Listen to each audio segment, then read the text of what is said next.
Good morning. We are live and in the world. And on this beautiful Tuesday morning, March 1st, we got to say happy birthday to the greatest state in the Union, Ohio. And I'm incredibly biased. I know this because I live in Ohio, but that's okay. Happy birthday, Ohio.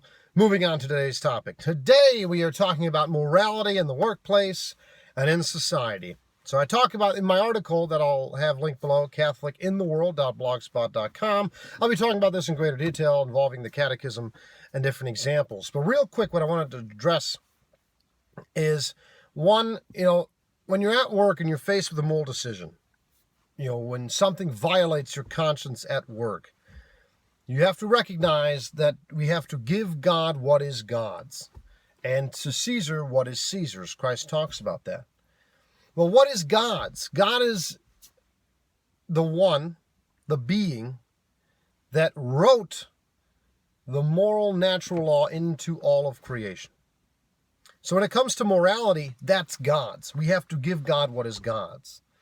So when you have to make a moral decision, for example, I work in retail. We sell Plan B.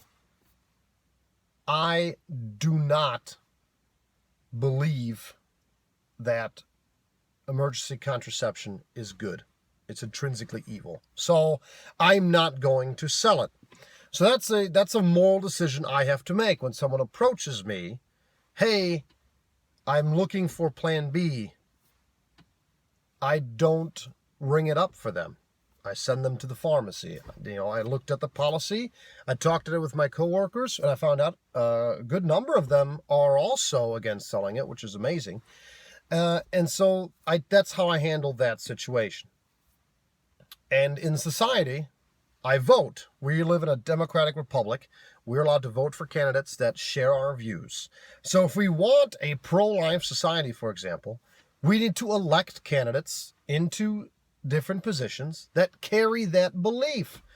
If we don't vote, it all just falls apart and we are just screaming and yelling and nothing is accomplished. So we need to vote. So if you live in one of those states today that are voting in the primaries, make sure your voice is heard. Research the candidates. What do they stand on? What do you stand on? And then follow your conscience and make that decision. It can't be hard as a Catholic because our political picture environment right now is very polarized. It's either this or that, and it's very hard for a Catholic to vote. So you have to look at key issues that really strike your conscience and then follow that. We have to follow our conscience.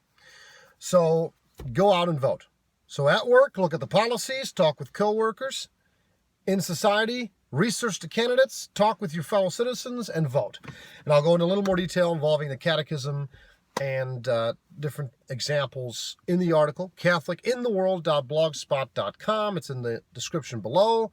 And remember to vote, to love God, love neighbor, and have a blessed day.